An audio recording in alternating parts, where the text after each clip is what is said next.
আসসালামু আলাইকুম। শুভ সকাল। সবাইকে স্বাগত জানাচ্ছি আমার দেশ লিড নিউজে।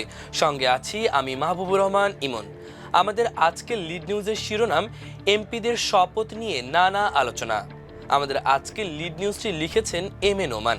চলুন দর্শক বিস্তারিত জেনে নেওয়া যাক। ত্রয়োদশ সংসদ নির্বাচনে বিজয়ী সদস্যদের শপথ পড়ানো নিয়ে অন্তর্বর্তী সরকার ও রাজনৈতিক দলগুলোর মধ্যে চলছে আলোচনা। অন্তর্বর্তী সরকার চায় দ্রুততম নির্বাচিত সরকারের হাতে দায়িত্ব হস্তান্তর করে বিদায় নিতে। বিজয়ী রাজনৈতিক দলও চায় দ্রুত শপথ নিয়ে সরকার গঠন করতে। তবে ফ্যাসিস্ট শেখ হাসিনার আমলে স্পিকারের পদত্যাগ এবং জুলাই গণহত্যা মামলায় ডেপুটি স্পিকার জেলে থাকায় কে শপথ পড়াবেন তা নিয়ে এক ধরনের জটিলতা তৈরি হয়েছে। এই জটিলতা কাটিয়ে দ্রুততম সময়ের মধ্যে সংসদ সদস্যদের শপথ সহ নির্বাচিত সরকারের হাতে ক্ষমতা হস্তান্তরের জোর প্রচেষ্টা চালানো হচ্ছে। গতকাল শুক্রবার রাত পর্যন্ত এ বিষয়ে কোনো সিদ্ধান্ত আসেনি। এদিকে শপথ অনুষ্ঠানের জন্য সব ধরনের আয়োজন সম্পূর্ণ করেছে জাতীয় সংসদ সচিবালয়ও। প্রধান উপদেষ্টার কার্যালয়, আইন মন্ত্রণালয় ও সংসদ সচিবালয় সহ সংশ্লিষ্ট সূত্র আমার দেশকে এ তথ্য জানিয়েছে। খোঁজ নিয়ে জানা গেছে, নবনির্বাচিত সংসদ সদস্যদের শপথ অনুষ্ঠান নিয়ে সরকার ও রাজনৈতিক দলগুলোর মধ্যে নানামুখী আলোচনা চলছে। নিয়মতান্ত্রিক পদ্ধতি অনুযায়ী অপেক্ষা না করে দ্রুত দায়িত্ব হস্তান্তর করতে চাইছে প্রধান উপদেষ্টা সহ রাজনৈতিক সরকারের একটি অংশ। এতে বিজয়ী রাজনৈতিক দলেরও সায় রয়েছে বলে জানা গেছে। আইন মন্ত্রণালয় জানিয়েছে, দ্বাদশ সংসদের স্পিকার ডক্টর শিরিন শারমিনের পদত্যাগ ও ডেপুটি স্পিকার শামসুল হক টুকুর মানবতা বিরোধী অপরাধের মামলার আসামি হওয়ায় শপথ অনুষ্ঠান নিয়ে তৈরি হওয়া জটিলতা দূর করতে শুক্রবার দিনভর আলোচনা করেন আইন মন্ত্রণালয়ের কর্মকর্তারা। আলোচনায় সংবিধানের বিধান মেনে প্রধান নির্বাচন কমিশনারের মাধ্যমে শপথ বা সংসদের কার্যপ্রণালী বিধির আলোকে বিকল্প হিসেবে অন্য কারো মাধ্যমে শপথ পড়ানোর বিষয় নিয়ে আলোচনা হয়। সংবিধান ও আইন এসব বিকল্প নিয়ে গতকাল রাতে প্রধান উপদেষ্টার বাসভবন যমুনায় দুদফায় প্রধান উপদেষ্টা ডক্টর মোহাম্মদ ইউনূসের সঙ্গে আইন উপদেষ্টা আসিফ নজরুল সহ কয়েকজন সিনিয়র উপদেষ্টা বৈঠক করেন। বৈঠকে আইন মন্ত্রণালয়ের সংশ্লিষ্ট কর্মকর্তারা উপস্থিত ছিলেন। ওই বৈঠকে অ্যাটর্নি জেনারেল আসাদুর রৌফকেও আমন্ত্রণ জানানো হয় বলে জানা গেছে। শেষ খবর পাওয়া পর্যন্ত উপদেষ্টাদের দ্বিতীয় দফার বৈঠক চলছিল। জানা গেছে, বৈঠকে প্রধান উপদেষ্টা তার তরফ থেকে নতুন সরকারের কাছে দ্রুত ক্ষমতা হস্তান্তর করতে চান বলে বৈঠকে জানান। এই জন্য তিনি আইনি প্রক্রিয়ায় দ্রুত সংসদ সদস্যদের শপথ ও ক্ষমতা হস্তান্তরের উপায় বের করার নির্দেশনা দেন। সংশ্লিষ্ট সূত্র আমার দেশকে জানিয়েছে, উপদেষ্টাদের মধ্যে কেউ কেউ সংবিধান, কার্যপ্রণালী বিধি ও রেওয়াজ মেনে নতুন এমপিদের শপথের বিষয়ে মতামত দেন। 12 ফেব্রুয়ারি অনুষ্ঠিত ত্রয়োদশ সংসদ নির্বাচনে বিএনপি নিরঙ্কুশ বিজয় অর্জন করে। বেসরকারি ফলাফল অনুযায়ী বিএনপি এককভাবে 209 ও জামায়াত জোট 68টি আসনে বিজয়ী হয়েছে। 12তম জাতীয় সংসদের ডেপুটি স্পিকার এবং দুর্নীতি ও গণহত্যার দায়ে কারাবন্দী শামসুল হক টুকুকে নিয়ে অন্তর্বর্তী সরকার ও রাজনৈতিক অঙ্গনে দিনভর আলোচনা হয়। সূত্র জানায়, নতুন এমপিদের শপথ দ্রুত করার পদ্ধতি নিয়ে শুক্রবার কয়েক দফা বৈঠক হয়। আইন মন্ত্রণালয়ের লেজিসলেটিভ ও ড্রাফটিং বিভাগের একজন কর্মকর্তা জানান, অন্তর্বর্তী সরকার দ্রুত দায়িত্ব হস্তান্তর করার অংশ হিসেবে নবনির্বাচিত এমপিদের শনিবারের মধ্যে শপথ অনুষ্ঠানের অভিপ্রায় ব্যক্ত করেছে। সরকারের এমন মনোভাবের ভিত্তিতে কর্মকর্তারা সংবিধান ও সংসদের কার্যপ্রণালী বিধি নিয়ে বিশ্লেষণ করেন। মন্ত্রণালয়ের একজন ঊর্ধ্বতন কর্মকর্তা জানান, সংবিধানের অনুচ্ছেদ 148(2) ক অনুযায়ী নির্বাচনের ফল গেজেটে প্রকাশের পরবর্তী 3 দিনের মধ্যে নির্বাচিত সদস্যদের শপথ নিতে হয়। এই বিধান অনুযায়ী স্পিকার তাদের শপথ বাক্য পাঠ করানোর কথা।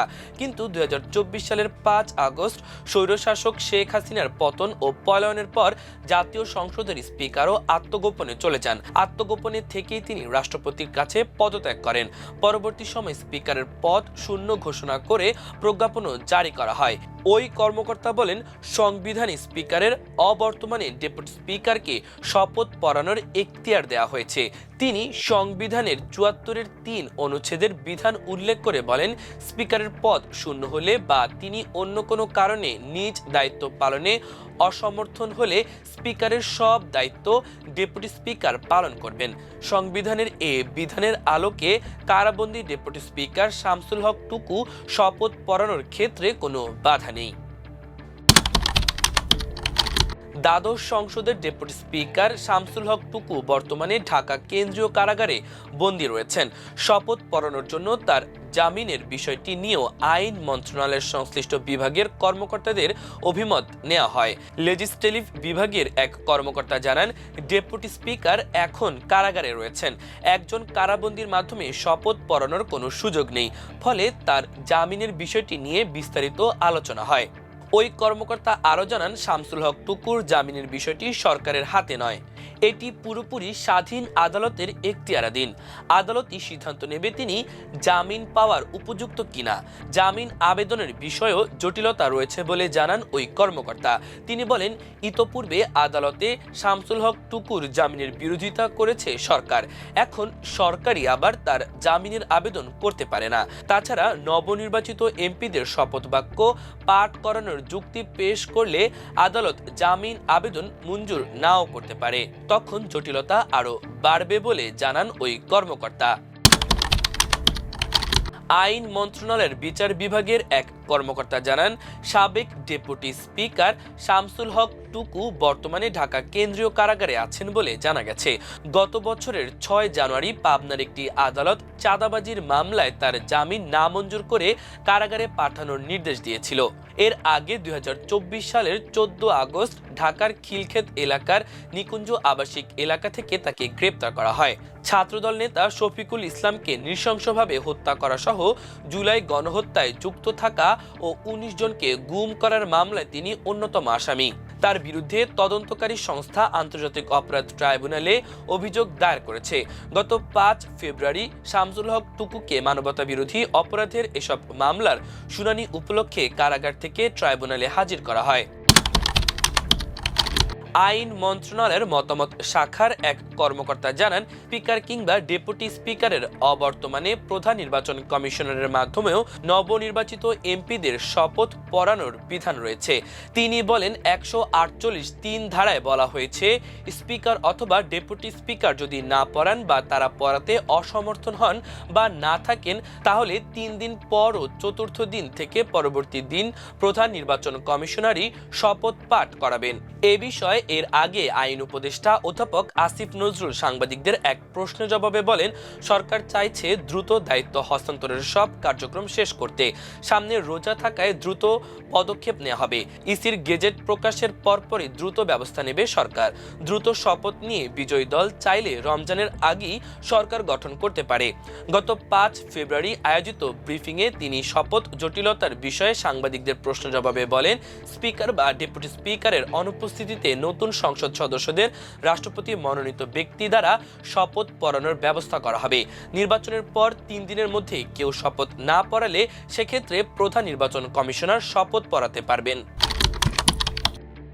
এদিকে বিএনপি মহাসচিব মির্জা ফখরুল ইসলাম আলমগীর জানিয়েছেন, আগামী ১৫ ফেব্রুয়ারির মধ্যে ত্রয়োদশ সংসদের সরকার গঠন করা হবে। সরকারের তরফ থেকে তাদের এমনটি জানানো হয়েছে উল্লেখ করে মির্জা ফখরুল সাংবাদিকদের বলেন, তারা বলেই দিয়েছে ১৫ তারিখের মধ্যে সরকার গঠন করতে হবে। সরকার গঠনের আগে নির্বাচিত সংসদ সদস্যদের শপথ পাঠের বাধ্যবাধকতা রয়েছে। শপথের আগে রয়েছে নির্বাচিত সংসদ সদস্যদের নির্বাচিত হওয়ার গেজেট প্রকাশের বাধ্যবাধকতা। গত রাতে এই রিপোর্ট লেখা পর্যন্ত কোনো গেজেট প্রকাশ করা হয়নি। তবে নির্বাচন কমিশন সূত্রে জানা গেছে, তারা গেজেট প্রকাশের সব প্রস্তুতি সম্পূর্ণ করেছে। রাতের মধ্যেই গেজেট হবে বলে কমিশনের এক কর্মকর্তা সন্ধ্যার দিকে আমার দেশকে নিশ্চিত করেছিলেন। এদিকে দুপুরে নির্বাচন কমিশনের সিনিয়র সচিব আক্তার আহমেদ গেজেট প্রকাশের দিনক্ষণ উল্লেখ না করলেও সাংবাদিকদের জানান, দ্রুততম সময়ের মধ্যে গেজেট প্রকাশ করা হবে। আগামী জাতীয় সংসদের অধিবেশনের জন্য সংসদ ভবনকে সংস্কার করা হয়েছে বলে জানিয়েছে সংসদ সচিবালয়ের ঊর্ধ্বতন এক কর্মকর্তা। তিনি বলেন, গণ অভ্যুত্থানে 2024 সালের 5 আগস্ট শেখ হাসিনার পতন ও পলায়নের পরপরই ছাত্র জনতা জাতীয় সংসদ ভবনে প্রবেশ করে। এতে অবকাঠামো ও সরঞ্জামাদির ক্ষতি হয়। এগুলো সংস্কার করে পুরোপুরি ঠিক করা হয়েছে। এখনই অধিবেশনের কার্যক্রম শুরু করা যাবে বলে জানান তিনি। পাশাপাশি এমপি হোস্টেল, ন্যাব ভবন এবং স্পিকার ও ডেপুটি স্পিকারের বাসভবনও সংস্কার করা হয়েছে।